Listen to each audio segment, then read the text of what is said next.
पुराणों में एक कथा आती है। एक ऋषि थे, उन ऋषि का नाम था च्यवन। उन्होंने एक बार विचार किया कि हमें जल में रह करके तपस्या करनी है, तपस्या करके भगवान की प्राप्ति करेंगे और कुछ साधन हम वहाँ रह करके करेंगे। क्यों? क्योंकि भौतिक जगत में बाहर बहुत समस्याएं आती हैं, जल में कोई समस्या नहीं आती। तो वह च्यवन ऋषि प्रयाग में, जहाँ गंगा और यमुना का मध्य है, संगम है, त्रिवेणी संगम है, उस त्रिवेणी संगम में नीचे जाकर के वहाँ तप करने लगे। कितने वर्ष तक तप किया? 12 वर्ष तक उन्होंने तप किया। जैसे ही कुछ वर्ष उनको लगे, अभी तप पूर्ण नहीं हुआ था, कि एक दिन मछुआरों ने जाकर के और लंबा जाल फेंका मारा। जैसे ही जाल वहां डाला और जाल डालते ही मछली तो कोई नहीं आई पकड़ में, यह ऋषि उस जाल में लपेट करके ऊपर आ गए। ध्यान से सुनिए, गाय का मूल्य क्या है। जैसे ही वह ऋषि ऊपर आए और ऊपर आकर के जैसे ही मछुआरों ने देखा तो उन महात्मा के पूरे शरीर में काई लगी हुई थी। पूरा शरीर में काई लगी, बड़े बड़े दिव्य जटाएं उनकी थी, सब में काई लग गई। देख करके तो सब मछुआरे डर गए। महात्मा जी ने, च्यवन ऋषि ने आंखें खोली और आंखें खोल करके देखा, अरे ये बेचारे भोले भाले मछुआरे हैं, तो इनको तो क्या श्राप देना और इनसे क्या कहना, बेचारे ये जानते नहीं। वह सब मछुआरे दौड़े दौड़े वहां के राजा के पास गए, राजा नहुस के पास गए। और जैसे ही उनके पास गए, अब तो महाराज राजा को पकड़ करके लाए। और राजा ने जैसे ही देखा कि ये कोई जीव नहीं है और कोई नहीं, ये तो कोई महात्मा जैसे लगते हैं, उनको जाल के बाहर निकाल करके जैसे ही देखा तो साक्षात च्यवन जी थे।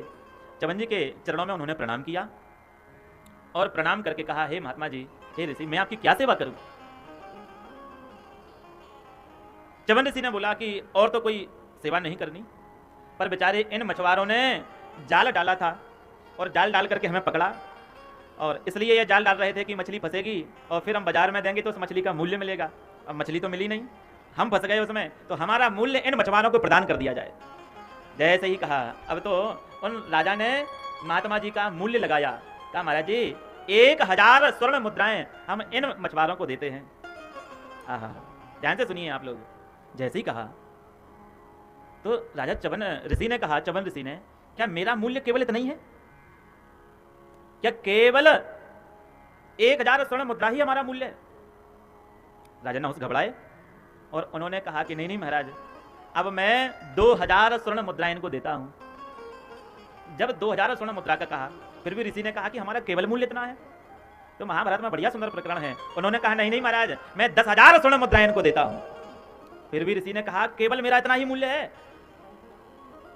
तब उन्होंने कहा कि 1,00,000 स्वर्ण मुद्रा इनको देता हूं। फिर भी ऋषि नहीं माने। ऋषि ने कहा, क्या केवल मेरा मूल्य इतना ही है? तो उन्होंने कहा कि मैं 1 करोड़ स्वर्ण मुद्राएं इनको देता हूं। जब कहा 1 करोड़ स्वर्ण मुद्राएं देता हूं, फिर भी ऋषि यही कह रहे थे, क्या मेरा मूल्य इतना ही है? अब राजा नहुस चिंतित हो गए और उन्होंने कहा कि अब 1,00,000 स्वर्ण मुद्राएं नहीं, अब मैं इनको आधा राज्य देता हूं। फिर भी ऋषि यही कह रहे थे, क्या मेरा मूल्य इतना ही है? ध्यान से सुनिए आप लोग। जैसे ही राजा ने कहा कि आधा राज्य, तो ऋषि ने कहा नहीं नहीं मेरा मूल्य इतना ही है क्या? राजा ने कहा पूरा राज्य मैं इनको देता हूं। फिर भी ऋषि यही कह रहे थे, क्या मेरा मूल्य इतना ही है? बस अब तो महाराज, राजा नहुस साष्टांग उन्होंने प्रणाम किया, महाराज अब मेरी समझ में नहीं आ रहा है। क्यों? क्योंकि राजा के हाथ में तो केवल राज्य होता है, अब मैं इसको क्या दूं इतना? और उसी समय एक ऋषि थे जिनका नाम था गोजात। वह गोजात ऋषि वहां से निकल रहे थे। इन गोजात ऋषि का जन्म भी गाय के पेट से हुआ है। अरे उन्होंने देखा कि बेचारे राजा धर्म संकट में हैं। राजा से कहा, बात क्या हो गई? सब कथा बताई और राजा ने कहा कि मैंने अपना पूरा राज्य इनको प्रदान कर दिया, फिर भी यह अपना मूल्य नहीं मान रहे हैं। तो गोजात ऋषि नाम के जो महात्मा जी थे, उन्होंने कहा इन महात्मा का मूल्य पूरा राज्य नहीं है। फिर क्या है? कहते इन महात्मा का मूल्य एक गौ माता है। बोलो गौ माता की जय।